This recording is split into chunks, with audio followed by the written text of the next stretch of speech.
After a long day, we can all feel a little edgy, but most can agree that even on your worst days, you don't seriously consider committing murder. This isn't always the case though. Some people just wake up one day and experience something that makes them snap. They likely already had a touch of evil or hatred inside of them to cause them to commit such horrible crimes, but it can come as a real shock to their friends and relatives of criminals who snap when they completely disregard their morals and personality to act out. We can't say for sure why some people react the way that they do, and they don't excuse or dismiss any of their crimes. However, it's interesting to learn the details and events leading up to someone's crimes. Number 5. This crime is better known as the University of Alabama in Huntsville shooting. On February 12, 2010, biology professor Amy Bishop went to work and taught her anatomy and neuroscience class as if it were any normal day. Students from those classes described Bishop as normal. Nothing in her behavior prepared them for what was to come. Later that morning, Bishop attended a faculty meeting that consisted of 13 faculty members. Again, witnesses described her as normal. Throughout the duration of the meeting, Bishop sat quietly as she paid close attention to the speakers, or at least it seemed though she was paying attention. In reality, her mind was likely somewhere else, thinking about what she was about to do. 40 minutes into the meeting, Bishop stood up and attracted everyone's attention. Then she pulled out a handgun and instantly began shooting. According to an associate professor who survived the attack, she started with the one closest to her and went down the row, shooting her targets in the head. Another survivor reported that the shooting was not random. Bishop apparently had targets in mind, which she shot execution style in a seemingly planned out order. At first, the conference room was a messy scene of panic, horror, and gore. Eventually, Bishop aimed her weapon at Deborah Morari and pulled the trigger. Lucky for Deborah, the gun only clicked, the result of either a malfunction or a lack of ammunition. The survivors, with significant help from Deborah, planned an impromptu rush and they disarmed Bishop and pushed her out the door. Witnesses later described Bishop as angry at first, but when her gun failed to work, she looked down in confusion. It was as though she'd just become aware of what she was doing. Bishop walked outside in a state of shock and was quickly apprehended. Officers reported that she seemed disoriented and unaware of her surroundings. When asked about her crimes, she responded by saying, "There's no way, it didn't happen, there's no way. They're still alive." It's unclear if this is a genuine response from her state of incoherence, or if she was just putting on a show to avoid her guilt. 3 people were killed during the shooting, and 3 others were seriously injured. Before the trial, Bishop was evaluated by mental health professionals, who found that she didn't have any history of mental illness, and her actions may have been caused by a psychotic breakdown that affected her grasp on reality. An exact motive was never revealed, but prosecutors found that Bishop had recently faced setbacks in her career. It was discovered that Bishop had shot her brother when she was 18.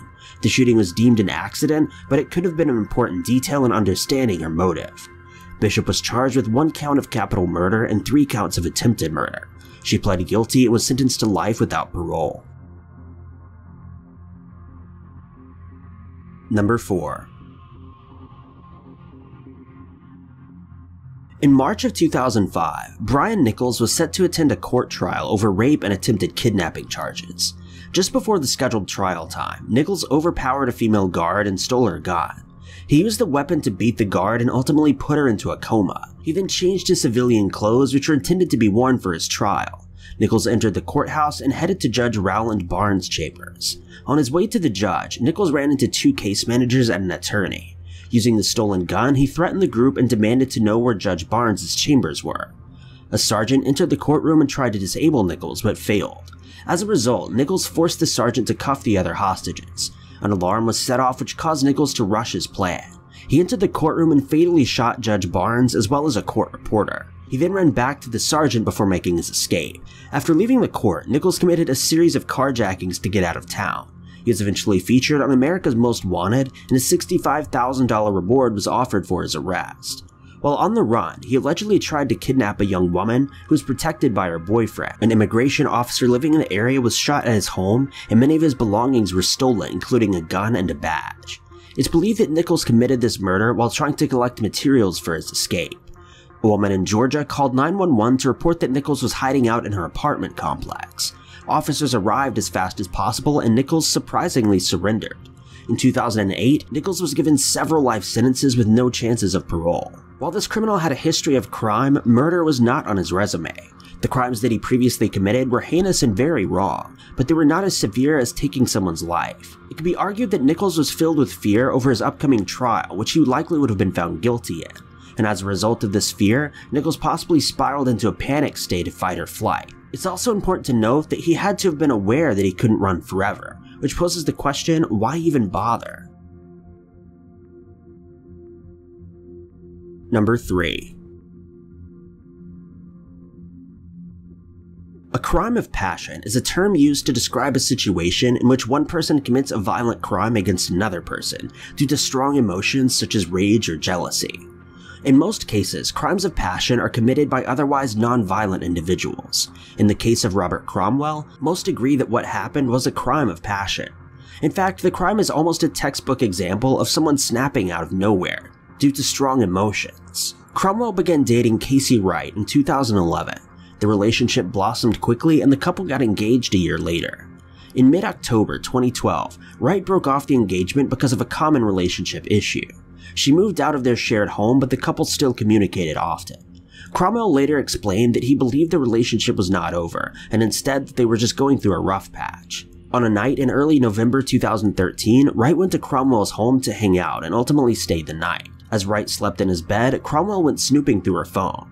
He discovered an intimate message with what he believed to be another man. Cromwell immediately snapped after seeing the messages and acted impulsively out of rage. He grabbed an aluminum baseball bat and hit Wright in the head 4 times. After the murder, Cromwell tried to take his own life by cutting his wrist. The attempt was a failure and he was forced to go to a local hospital. While receiving care, he confessed to a nurse that he had killed his ex-fiancée. Authorities arrived at Cromwell's home after a wellness check was requested by the nurse. Officers found Wright's body inside of the home, and Cromwell was arrested and immediately put on trial. Family and friends of couples explained that Cromwell was a controlling and jealous boyfriend. However, murder seemed extremely out of character. Despite not being the best boyfriend in the world, Cromwell was not seen as a violent man. Most people agreed that the crime was the tragic result of his anger causing him to snap.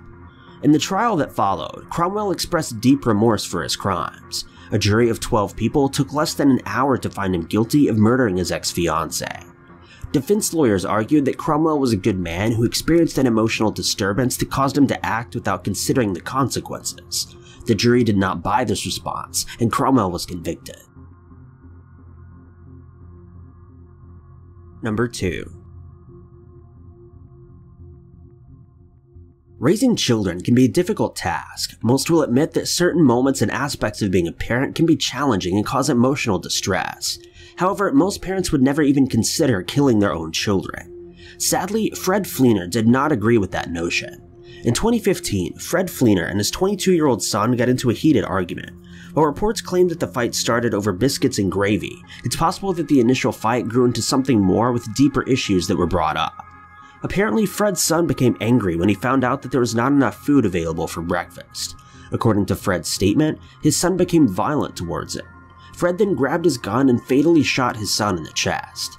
According to some online reports, Fred told officers that he was in fear for his life and shot his son as an act of self-defense. Other reports state that Fred described his son as a bully who constantly abused him. In an official statement, Fred said that he couldn't take it anymore and he just snapped. If Fred's claims of his son being a bully are true, it's easy to see how such treatment could ultimately lead someone to snapping and acting out in senseless rage or self-defense. Family members later came forward and they also believed the shooting was in self-defense. Apparently, Fred's son suffered from a multitude of mental illnesses that often caused him to act out violently. Fred was apprehended after his son died during surgery at the hospital. He was charged with voluntary manslaughter and reckless homicide. During his trial, more and more evidence labeling his son as abusive was revealed. In the end, Fred secured a plea deal and the voluntary manslaughter charge was dropped because the court saw the shooting as self-defense. The reckless homicide charge, however, stayed.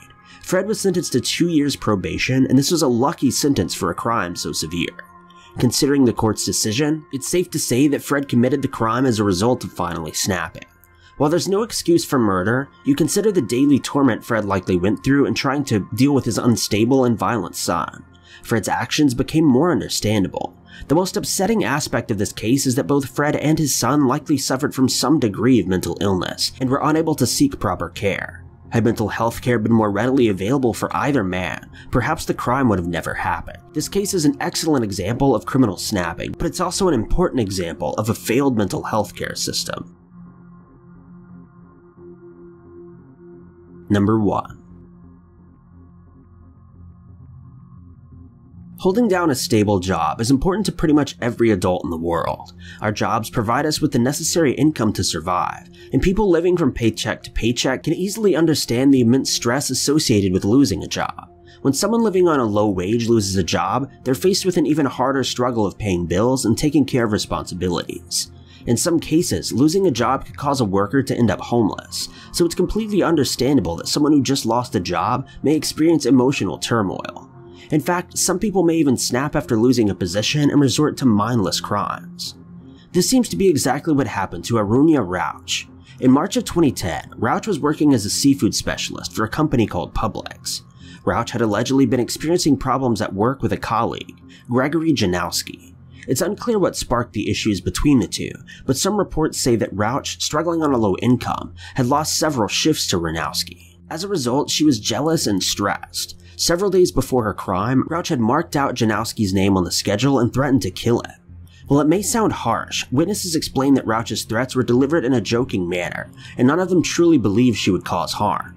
Regardless of her tone and her threats, her supervisors were not happy with her behavior, and after arriving to work one day, Roush's boss called her into their office and said that she was being fired. She was described as clearly upset, but she apparently didn't act out in any concerning way.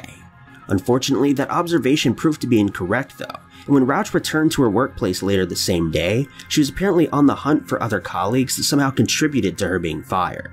Eventually, the two law enforcement officers entered the building after a 911 call. Roush had shot at both officers and they were almost killed in gunfire, but managed to dodge the bullets and successfully apprehend Roush.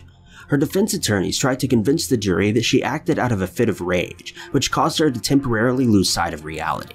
While this may be true, it didn't change the consequences of her actions, and she was eventually found guilty.